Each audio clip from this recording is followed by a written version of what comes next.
Bonjour Benjamin Coriat. Oui, bonjour. Merci d'avoir accepté notre invitation. Vous êtes économiste, membre du collectif des économistes atterrés. On connaît vos travaux sur l'économie industrielle et plus récemment sur les communs. On va y revenir, mais d'abord une question. Notre revue s'appelle Regard. C'est quoi le regard de Benjamin Coriat aujourd'hui ? Écoutez, c'est un regard très partagé, si je peux dire. Bon, quand on regarde les choses en face, puisque c'est l'objectif, moi, ce qui me frappe, c'est que avec Macron, je me contente du cadre français, mais c'est assez représentatif d'un cadre plus global. Ce qui me frappe avec Macron, c'est que c'est pas seulement la continuité de l'inflexion néolibérale à laquelle on assiste depuis longtemps en France. Et évidemment, dans la période Hollande-Valls, ça a été un temps fort, parce que c'est rentré dans ce qui était supposé être la gauche. Moi, ce qui me frappe, c'est que c'est un stade supplémentaire. Ça veut dire que Macron se présente comme fondé de pouvoir de quelque chose qu'il considère comme l'entreprise française, c'est-à-dire qui n'est plus un pays, qui est un ensemble d'entreprises qu'il faut faire fonctionner, et c'est de ça que dépendrait notre avenir. On va en parler tout à l'heure. Il n'y a plus de politique industrielle, il n'y a plus de politique locale, il y a une réduction du périmètre de l'action publique locale. Voilà, c'est ça qui me frappe. Mais alors justement, considérer la France comme une entreprise, est-ce que ça ne peut pas être aussi une manière de mener une politique économique ? Exactement, il joue tout là-dessus. Il joue tout là-dessus. Je veux dire, entre la loi travail, qui a cassé toute une série de protections, etc., la suppression de l'ISF, la flat tax, la baisse de l'impôt sur les sociétés, il joue tout là-dessus. Il joue tout là-dessus. Et donc, de ce point de vue, peut-être qu'on en parlera tout à l'heure, ce qui s'est passé à Versailles, cette espèce de cour effrénée faite aux investisseurs internationaux, même les plus immoraux, Google, Apple, etc., qui ne payent pas d'impôts. Au lieu de les admonester, on va dans le sens du poil. C'est pas seulement de la com', c'est le cœur de sa politique. Le cœur de sa politique, c'est de faire en sorte que, grâce à ces attaques successives contre le travail, grâce à ces avantages fiscaux donnés les uns derrière les autres, il y ait une reprise de l'investissement privé. C'est la France entreprise, c'est pas la France État, nation, s'affirmant. Alors, mais quand même, pour beaucoup d'observateurs, cette politique-là, ça semble être un succès. On parle de retour à la croissance, on dit que la France est à nouveau la cible des investissements étrangers, que le chômage serait en relative baisse. Rien du tout, rien du tout. Tout ça, on va voir, mais pour le moment, tout ça n'est pas avéré. Plusieurs choses. D'abord, en termes d'attractivité, on dit 60% des entreprises trouvent que la France est formidable. On va voir ce qu'elles vont investir. Moi, ce qui me frappe, c'est que la grande annonce faite, à savoir Toyota et Ning, c'est la continuité d'un investissement qui avait été fait quand? Au moment des 35 heures. Ça veut dire que prendre cet exemple-là, c'est le pire possible. Parce que Toyota, c'est des gens sérieux, c'est une entreprise sérieuse, Toyota. Bien, ils ont décidé d'investir en France, ils ont investi en France à l'époque des 35 heures, quand on leur a dit « Ah, mais les 35 heures, il n'y a aucune importance. Si on fait des produits de qualité, qui sont acceptés, il n'y a aucun problème. » Et maintenant, ils font que continuer. C'est ça qu'ils donnent comme exemple. Donc franchement, je trouve qu'il n'est pas bon du tout. Bon, ça c'est. Alors, est-ce qu'il y a des bons indicateurs ? Ce serait quoi des bons indicateurs? Puisque au fond, la croissance, les investissements... Non, mais la croissance, on se calme. La croissance, elle est à 1,8, 1,9, c'est-à-dire, elle est annoncée pour 1,8 cette année, pour 1,9 l'an prochain, c'est-à-dire un petit peu mieux que par le passé. Mais c'est dérisoire, ça, comme croissance, vous comprenez bien. Et en plus, on est très inférieur à la moyenne mondiale et inférieur à la moyenne européenne. Donc, je veux dire, pour le moment, on se calme. Les indicateurs de croissance, ils sont à peine corrects, entre guillemets, mais ils sont d'ailleurs pas, ils sont pas suffisants. Par contre, parce que ça, c'est le rapport de l'OFCE qui est excellent. Il dit ça, il dit, les indicateurs de croissance, c'est 1,8 à 9. Par contre, les transferts internes de valeur à l'intérieur de cette croissance stabilisée, entre guillemets, sont très puissants. Et ils se font en faveur des plus riches. Puisque, comment dire, quelques pourcents des plus riches vont récupérer 42% de la dépense fiscale. Oui, c'est le rapport Oxfam qui est sorti hier. Ça, c'est le rapport Oxfam qui va dans le même sens. C'est 82% des richesses produites l'an dernier, voilà. C'était à 1%, 1% les plus riches. Tout va dans le même sens. Donc, si vous voulez, pour le moment en France, hein, la grande année de l'attractivité française, parce qu'on en parle maintenant, la grande année de l'attractivité française, c'est 2016. C'est à l'époque de Hollande, hein, où il y a eu 1127 investissements d'entreprises étrangères. Tout ça pour une création d'ailleurs nette de 30 000 emplois. Donc je veux dire, on se calme. Il n'y a, je veux dire, Macron fait un ensemble de paris sur attirer les entreprises, relancer l'investissement privé, tout ça. Pour le moment, il n'y a rien. Hein, je veux dire, il n'y a rien. Pour le moment, c'est à peine le début du commencement. On ne peut absolument pas dire que son hypothèse a pris et que ça va réussir. Alors, justement... Par contre, les effets délétères en termes d'inégalité, de transfert, de concentration des richesses à un pôle et de la pauvreté à l'autre, ceux-là, ils sont manifestes déjà. Alors justement, pour l'instant, on a parlé uniquement d'investissement privé, mais hier, nous recevions le député européen socialiste Emmanuel Morel, et il avait une question pour vous, mais sur l'investissement public.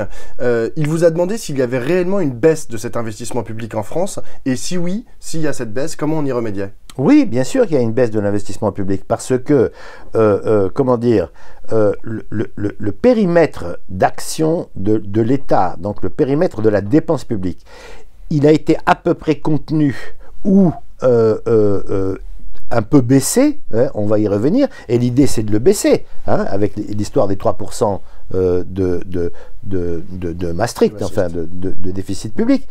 Et l'essentiel a été précisément un transfert interne. Les 40 milliards du CICE aux entreprises, les 7 milliards aux entreprises du crédit d'impôt recherche.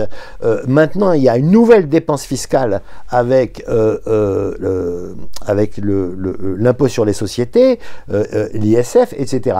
Donc, je veux dire, tout ça, c'est pas de l'investissement public, tout ça, c'est du transfert d'argent au profit des entreprises. Donc, oui, il y a une réduction du périmètre de l'investissement public proprement dit, et ça se vérifie aussi au niveau local, avec la réduction des subventions attribuées aux collectivités locales. Alors, ce n'est pas des investissements spectaculaires, mais ils sont très importants, parce que c'est des gymnases, c'est des piscines, c'est des cantines scolaires, c'est de l'hébergement d'urgence pour les plus pauvres.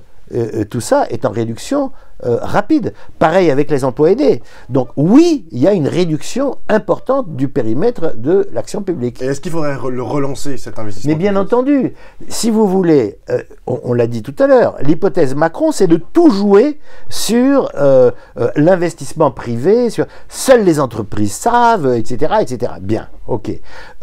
Moi, j'ai les plus grands doutes vis-à-vis de ça. Les plus grands doutes. D'abord, qu'il y aura de l'investissement privé, et ensuite que cet investissement privé aura des effets positifs. Parce que ce qu'on observe, hein, c'est que le taux de distribution des dividendes, donc des profits, n'a jamais été aussi haut, et c'est évidemment corrélé à la faiblesse de l'investissement privé. Donc, oui, évidemment, il faudrait relancer l'investissement public. Je vais vous donner un seul exemple. Prenez le cas de la transition écologique et énergétique.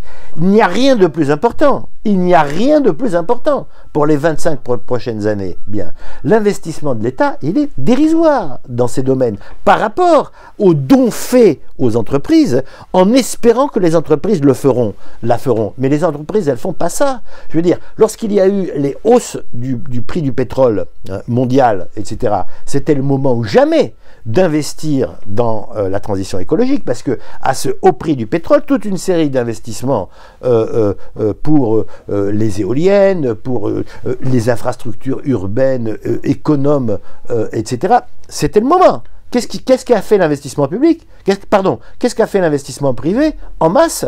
Il a fait les gaz de schiste. Il a accru les problèmes. Donc, on ne peut pas faire confiance à l'investissement privé pour faire ça.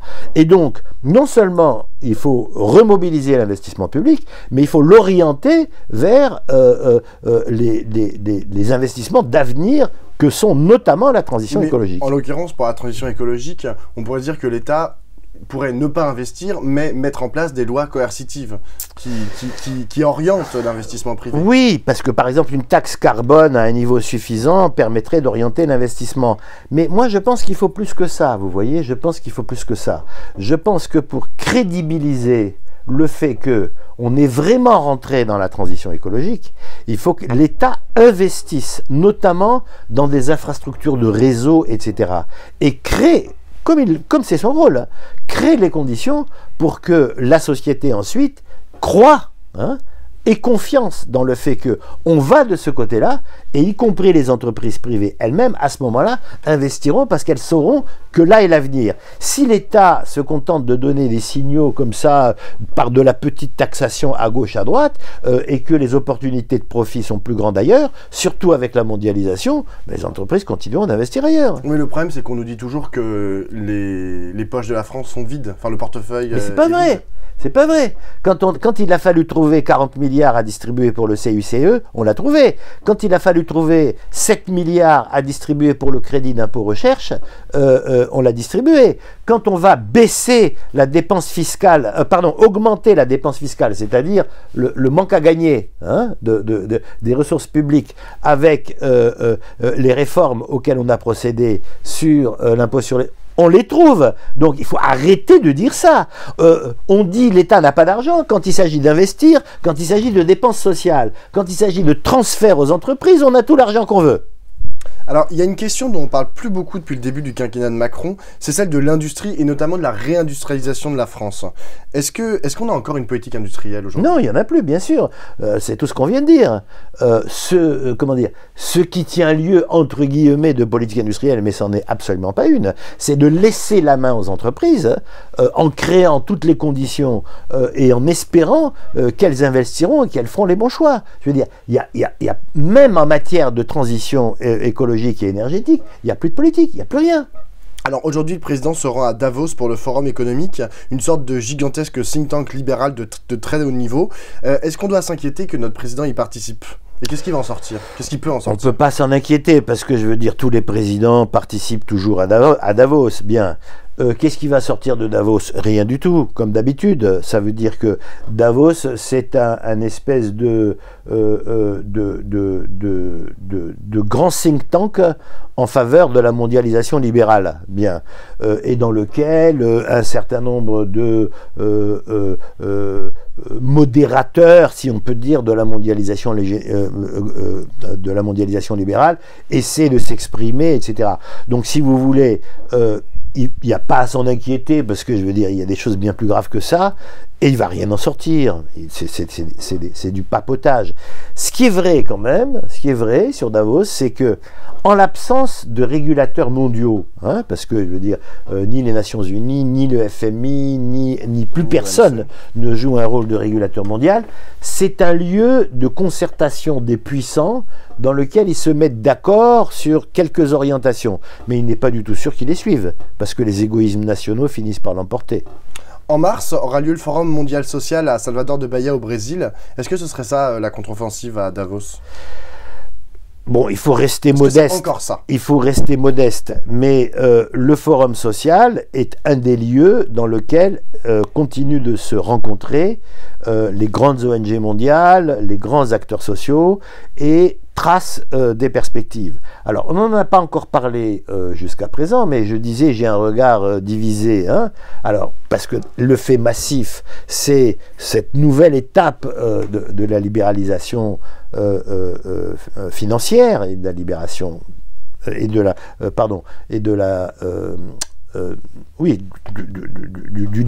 du néolibéralisme. Mais la dimension positive, entre guillemets, c'est que en même temps qu'on assiste à ces nouvelles offensives du néolibéralisme, on voit poindre sa fin. On voit poindre sa fin, parce que le niveau d'inégalité qu'il produit, le niveau de chaos mondial qu'il produit, je pense aux guerres, je pense au Brexit, je pense à Trump, c'est un produit du chaos mondial. C'est une folie d'avoir un type comme Trump à la tête de l'État le plus puissant du monde. Ça montre bien que l'ensemble des repères sont perdus. Et c'est le signe de la fin d'une époque, d'une certaine manière. Quand on regarde un peu à distance, je veux dire, les États-Unis sont plus capables de produire des dirigeants ayant des visions. Bon. Alors, en même temps qu'on a ça, moi je pense que à travers le mouvement des communs, tel qu'il commence à se dessiner et à prendre de l'ampleur, on a l'alternative pour demain. Je le pense vraiment. Pourquoi? Parce que jusqu'à présent, l'alternative c'était le communisme. Le communisme, voilà, ou des variantes molles du communisme, c'est-à-dire des économies entièrement publiques, basées sur la dépense publique, le secteur public, etc. Bon. Et donc, je veux dire, c'est vrai que plus personne veut ça, quoi. Alors, rappelez-nous ce que c'est que les communs. Alors, qu'est-ce que c'est que les communs? Les communs, c'est deux choses. Il y a les communs et les biens communs. Bon, alors, les communs, c'est trois choses à la fois. C'est une ressource, un pré, un fleuve, ou bien alors une base de données sur le net, en accès partagé, avec des droits garantis pour les gens qui ont cet accès partagé, et une structure de gouvernance qui garantit ces droits et la préservation de la ressource. Le commun, il est très lié à la question de l'écologie, de l'écologie au sens large, c'est-à-dire de la préservation de la ressource et de sa qualité. Vous voyez, par exemple, Wikipédia, il y a des droits partagés, mais n'importe qui ne peut pas rajouter n'importe quoi. On préserve la qualité des ressources. Bon, voilà. Ça, c'est les communs, si je peux dire.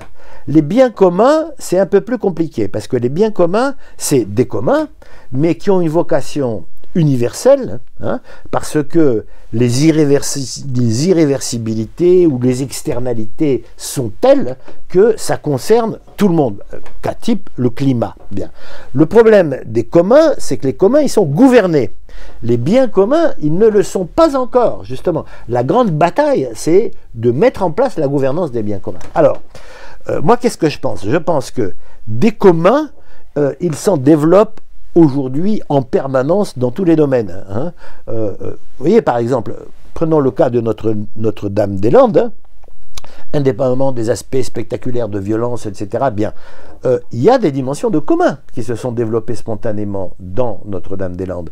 Et sortir par le haut de Notre-Dame-des-Landes, comme le proposent d'ailleurs un certain nombre de gens, c'est d'en faire un commun, c'est-à-dire un lieu de ressources partagées, avec de l'expérimentation en matière de protection de la biodiversité, un lieu de production de produits bio, un observatoire en liaison avec l'université de Nantes. Vous avez peut-être vu le texte, je souhaiterais d'ailleurs qu'il soit mis en référence. Voilà, c'est un magnifique texte qui dit comment sortir par l'eau. Voilà, c'est pour ça que si vous voulez, le commun, c'est pas du tout des petites choses, c'est des grandes choses. Alors, maintenant, la grande bataille, c'est la gestion des grands biens communs mondiaux. Le climat, l'eau, l'atmosphère, etc. Là, les batailles sont inégalement avancées, mais on voit bien qu'il y a des très fortes mobilisations possibles. Donc, si vous voulez, à la fois je suis atterré, alors c'est le cas de le dire, je revendique, parce que j'observe des politiques néolibérales, mais en même temps, la grande différence, vous voyez, je suis plus vieux que vous, la grande différence par rapport à il y a 15 ans ou il y a 20 ans, c'est que maintenant, avec les communs, les biens communs, on a une alternative, qui est une alternative de mobilisation et de concrétisation d'un certain nombre de choses qui peuvent être faites pour certaines demain matin. Je veux dire, Notre-Dame-des-Landes, voilà, on n'a pas besoin d'attendre que l'État se mette... bon, on peut le faire. Bon, on va s'arrêter sur ces mots finalement optimistes. Merci beaucoup Benjamin Coriat. Demain, nous recevrons Isabelle Laurent, membre du Conseil exécutif national du Parti communiste et coordinatrice des 4e rencontres Niemeyer qui se dérouleront au siège du Parti communiste à Connay-le-Fabien vendredi prochain. Ce sera l'occasion de revenir sur la façon dont se construit aujourd'hui le Grand Paris avec souvent un oubli de sa dimension populaire. Est-ce que vous avez une question pour elle? Oui, et qui est directement liée à ce que je viens de dire. La question, c'est comment introduire une dimension de commun dans ce service public. Moi, je suis un défenseur du service public, pour autant que il est pratiqué de manière fidèle à ses principes, c'est-à-dire qui garantit l'accès universel, l'équité, à des prix abordables, accessibles, etc. Bien. Ce qu'on voit dans le Grand Paris, c'est des grandes manœuvres entre collectivités, entre la ville de Paris, le conseil régional, le conseil d'État s'en mêle, Macron veut reprendre la main, etc. Donc ça va être construit comme une chose dont les citoyens sont dépossédés. Bien. Et donc la question c'est, comment réintroduire du commun dans la construction, c'est-à-dire de la voix citoyenne, de l'expression citoyenne, dans la construction du commun et dans la manière dont il doit être ouvert, partagé, etc. Donc voilà ma question. Ma question, c'est à la fois une question et une incitation, qu'elle réfléchisse, avec d'autres, le cas échéant, à comment faire du Grand Paris un commun. Eh ben, on lui transmettra la réflexion et la question et on verra comment elle arrive à y répondre. Merci beaucoup. Merci à vous.